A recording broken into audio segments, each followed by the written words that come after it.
Hi friends, എല്ലാവർക്കും നമസ്കാരം. എല്ലാവർക്കും നമ്മുടെ പുതിയൊരു വീഡിയോയിലേക്ക് സ്വാഗതം. അപ്പോൾ ഇന്ന് ഞാൻ വന്നിട്ടുള്ളത് പഞ്ചഗവ്യ വിളക്കിനെ കുറിച്ച് നിങ്ങൾക്കൊന്ന് പരിചയപ്പെടുത്താൻ വേണ്ടിയിട്ടാണ്. അപ്പോൾ ആ ഒരു പഞ്ചഗവ്യ വിളക്ക് എന്താണ്, അതെങ്ങനെയാണ് നമ്മൾ വീട്ടിൽ കൊളുത്തുന്നതും കൊളുത്തിയാൽ ഉണ്ടാകുന്ന ഗുണങ്ങളെക്കുറിച്ചും ഒന്ന് പറഞ്ഞു തരാൻ വേണ്ടിയിട്ടാണ് കേട്ടോ. അപ്പോൾ എല്ലാവരും വീഡിയോ മുഴുവനായിട്ടും കാണുക. കണ്ടിട്ട് ഇഷ്ടപ്പെട്ടെങ്കിൽ ലൈക്ക് ചെയ്യുക, കമൻറ്റ് ചെയ്യുക. സബ്സ്ക്രൈബ് ചെയ്യാത്തവരുണ്ടെങ്കിൽ ഒന്ന് സബ്സ്ക്രൈബ് ചെയ്ത് സപ്പോർട്ട് ചെയ്യുക. നിങ്ങളുടെ ബന്ധുക്കൾക്കും ഫ്രണ്ട്സിനും ഒക്കെ നമ്മുടെ ഈ ഒരു വീഡിയോ ഒന്ന് ഷെയർ ചെയ്ത് കൊടുക്കുക. അപ്പോൾ നമുക്ക് വീഡിയോ കാണാം. അതിന് മുമ്പായിട്ട് ഞാനിതിൻ്റെ അൺബോക്സിംഗ് ഒന്ന് കാണിക്കാം കേട്ടോ. അപ്പോൾ ഞാനിത് ഓൺലൈനായിട്ടാണ് വാങ്ങിയിട്ടുള്ളത്, മീഷോയിൽ നിന്നാണ് വാങ്ങിയിട്ടുള്ളത്. നിങ്ങൾക്ക് ആമസോണിലും ഫ്ലിപ്കാർട്ടിലൊക്കെ ഇത് ലഭിക്കും. അപ്പോൾ നമ്മൾ പഞ്ചഗവ്യ വിളക്കെന്ന് സെർച്ച് ചെയ്ത് നോക്കിയിട്ടുണ്ടെങ്കിൽ ഇങ്ങനെ ഒരുപാട് കോംബോ ഓഫറിലൊക്കെ വരും കേട്ടോ. നമ്മുടെ ഇഷ്ടപ്പെട്ട പ്രൈസിനനുസരിച്ച് നമുക്ക് വേണ്ടതനുസരിച്ച് നമുക്ക് വാങ്ങിക്കാം. അപ്പോൾ ആദ്യമായിട്ട് വാങ്ങുന്നവർ കുറച്ച് വാങ്ങിച്ചിട്ട് ആദ്യം ഒന്ന് ഉപയോഗിച്ച് നോക്കുക, എന്നിട്ട് ഇഷ്ടപ്പെട്ടെങ്കിൽ മാത്രം കൂടുതൽ വാങ്ങിച്ചാൽ മതി. അപ്പോൾ ഞാനിപ്പോൾ ഇത് 2 ബോക്സിലായിട്ട് 40 പീസാണ് വാങ്ങിയിട്ടുള്ളത്. 193 രൂപയാണ് ആയിട്ടുള്ളത്. അപ്പോൾ ഗൂഗിൾ പേ ചെയ്യുന്ന സമയത്താണെങ്കിൽ നമുക്കൊരു 5-10 രൂപയൊക്കെ കുറവിൽ കിട്ടും കേട്ടോ നമുക്ക്. അപ്പോൾ ഒരു 40 പീസിൻ്റെ 2 ബോക്സിൽ 20 അങ്ങനെ വന്നിട്ടാണ് കേട്ടോ വന്നിട്ടുള്ളത്. അപ്പോൾ ഇതൊരു ചെരാത് മോഡലാണ് കേട്ടോ ഈ ഒരു സംഭവം.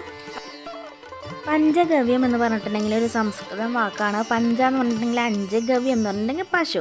അപ്പോൾ പശുവിൽ നിന്ന് ലഭിക്കുന്ന 5 വസ്തുക്കൾ കൊണ്ടാണ് ഈ ഒരു ചെരാത് ഉണ്ടാക്കിയിട്ടുള്ളത്. പാല്, തൈര്, ഗോമൂത്രം, നെയ്യ്, ചാണകം എന്നിവ ഉപയോഗിച്ച് മിക്സ് ചെയ്തിട്ട് നമ്മളൊരു ചെരാത് പോലെ ആക്കിയിട്ടാണ് കേട്ടോ നമുക്ക് കിട്ടുക.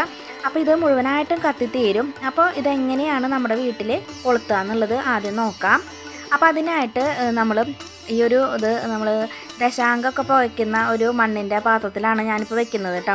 അപ്പോൾ ഈ ഒരു ചെരാത് കത്തിച്ച് കഴിഞ്ഞിട്ടുണ്ടെങ്കിൽ മുഴുവനായിട്ടും കത്തിത്തീരുന്നത് കൊണ്ട് തന്നെ ഇതുപോലുള്ള ഒരു മൺപാത്രത്തിലോ അല്ലെങ്കിൽ മണ്ണിൻ്റെ ചെരാതിലോ അല്ലെങ്കിൽ എന്തെങ്കിലും ഒരു തട്ടുണ്ടാവുമല്ലോ, അത് സ്റ്റീലിൻ്റെ പാത്രമോ അങ്ങനെ എന്തെങ്കിലും ഒന്ന് ഇതിൻ്റെ അടിയിൽ വെച്ചിട്ട് വേണം ഇത് കൊളുത്തി കൊടുക്കാനായിട്ട്.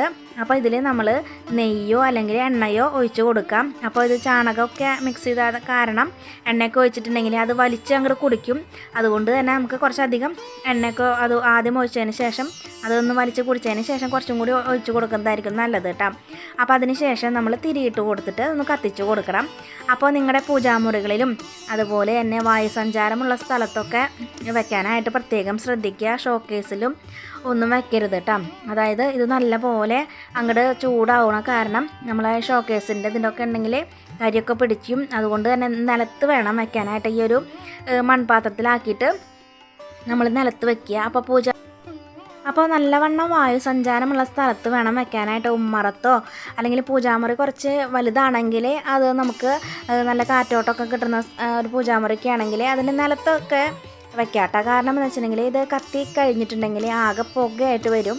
അപ്പോൾ അതൊരു പുക കുറേ നേരം ഇങ്ങനെ പുകഞ്ഞുകൊണ്ടിരിക്കും. അപ്പോൾ ഈ ഒരു പുകയാണ് നമ്മുടെ അകത്തൊക്കെ വരുന്നത്. അപ്പോൾ കുട്ടികളും അതുപോലെ തന്നെ ശ്വാസം മുട്ട് അങ്ങനെയുള്ള സംഭവങ്ങളൊക്കെ ഉള്ളവരൊക്കെ ആണെങ്കിൽ ഈ ഒരു സ്ഥലത്ത് നിന്ന് മാറി നിൽക്കുക. അപ്പോൾ അവരെ ഒന്നും ഇത് ഇഷ്ടപ്പെട്ടൊന്നും വരില്ല കേട്ടോ. അപ്പോൾ വായുസഞ്ചാരമുള്ള സ്ഥലത്ത് കത്തിച്ച് വെക്കാനായിട്ട് പ്രത്യേകം ശ്രദ്ധിക്കുക. അപ്പോൾ ഞാനിപ്പോൾ ഇത് ഈ ഒരു വീഡിയോ എടുക്കാൻ വേണ്ടിയിട്ടാണ് ഇപ്പോൾ ഇവിടെ വെച്ചിട്ടുള്ളത്. അത് ഞാൻ വീഡിയോ എടുത്ത് കഴിഞ്ഞിട്ടുണ്ടെങ്കിൽ മാറ്റി വയ്ക്കും, കാരണം അതിൻ്റെ അടിയിൽ തുണിയാണുള്ളത്. അപ്പോൾ ഇത് നല്ല പോലെ ചൂടാവും കേട്ടോ അടിഭാഗം. അതുകൊണ്ട് തന്നെ ഇവിടെ നിന്ന് മാറ്റി വയ്ക്കണം. അപ്പോൾ ഇത് മൊത്തത്തിൽ ഈ ഒരു തിരി കത്തിയിട്ട് ആ ഒരു ചെരാത് മൊത്തം കത്തി അവസാനം ആ ഒരു തീയൊക്കെ കെട്ടതിന് ശേഷം പുക ഇങ്ങനെ പുകഞ്ഞുകൊണ്ടേയിരിക്കും. അപ്പോൾ ഈ ഒരു പുക നമ്മുടെ അകത്തൊക്കെ വരുന്നത് കൊണ്ട് തന്നെ നമുക്ക് നമ്മുടെ വീട്ടിലെ നെഗറ്റീവ് എനർജിയൊക്കെ മാറിയിട്ട് നമ്മുടെ വീട്ടിലെ പോസിറ്റീവ് എനർജി ആവാനായിട്ട് നല്ലതാണ്. അപ്പോൾ ഈ ഒരു വീട്ടിൽ ഈ ഒരു വിളക്ക് കൊളുത്തി കഴിഞ്ഞിട്ടുണ്ടെങ്കിൽ നമുക്ക് ഒരു ഗണപതി ഹോമം ചെയ്തിട്ടുള്ള ഒരു ഫലമാണ് കേട്ടോ. അപ്പോൾ ആ ഒരു പുകയൊക്കെ നമ്മുടെ ഗണപതി ഹോമം ചെയ്തിട്ടുണ്ടാകുമ്പോൾ ഉണ്ടാകുന്ന ഒരു പുകയുടെ മണമൊക്കെയാണ് ഇതിനുണ്ടാവുക. അപ്പോൾ നെയ്യ് അല്ലെങ്കിൽ എണ്ണ ഇതിൽ നമുക്ക് ഒഴിച്ചിട്ട് കത്തിച്ച് വയ്ക്കാം. തെക്കോട്ടായിട്ട് വെക്കരുത്, ബാക്കി ഏത് വശത്ത് വേണമെങ്കിലും വയ്ക്കാം. അപ്പോൾ തുടർച്ചയായിട്ട് നമ്മുടെ വീട്ടിൽ ഇത് കത്തിച്ച് വയ്ക്കുകയാണെങ്കിൽ നമ്മുടെ വീട്ടിൽ നല്ല പോസിറ്റീവ് എനർജി ആയിട്ടുണ്ടാവും. അപ്പോൾ വെള്ളിയാഴ്ചയാണ് പഞ്ചഗവ്യ വിളക്ക് കത്തിക്കാനായിട്ട് നല്ലത്.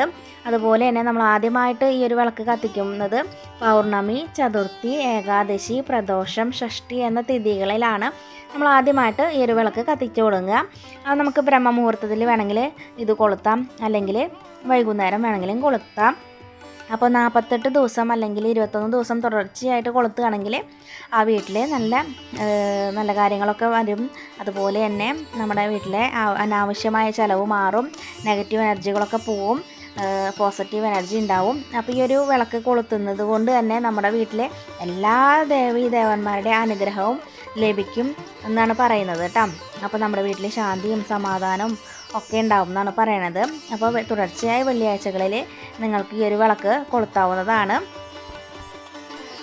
തുടർച്ചയായി വെള്ളിയാഴ്ചകളിൽ ഈ ഒരു പഞ്ചഗവ്യ വിളക്ക് കൊളുത്തുന്നത് ഒരു യാഗം നടത്തിയ ഫലം ലഭിക്കും എന്നാണ് വിശ്വാസം. ഇത് കത്തി കഴിഞ്ഞിട്ടുള്ള ഈ ഒരു ചാരം ചെടികളുടെ ചുവട്ടിൽ ഇടാവുന്നതാണ്. അപ്പോൾ എല്ലാ വെള്ളിയാഴ്ചകളിലും വൈകുന്നേരം ഇത് കത്തിക്കുകയാണെങ്കിൽ വളരെ ഉത്തമമാണ്. അപ്പോൾ ഞാൻ അറിഞ്ഞിട്ടുള്ള കുഞ്ഞു കുഞ്ഞു കാര്യങ്ങൾ നിങ്ങളോടുമായി ഒന്ന് ഷെയർ ചെയ്യുന്നുള്ളൂ. നിങ്ങൾക്ക് ഈ ഒരു കാര്യങ്ങൾ ഉപകാരമായെന്ന് തോന്നിയിട്ടുണ്ടെങ്കിൽ നിങ്ങൾ ലൈക്ക് ചെയ്യുക, കമൻറ്റ് ചെയ്യുക, സബ്സ്ക്രൈബ് ചെയ്യാത്തവരുണ്ടെങ്കിൽ ഒന്ന് സബ്സ്ക്രൈബ് ചെയ്ത് സപ്പോർട്ട് ചെയ്യാം.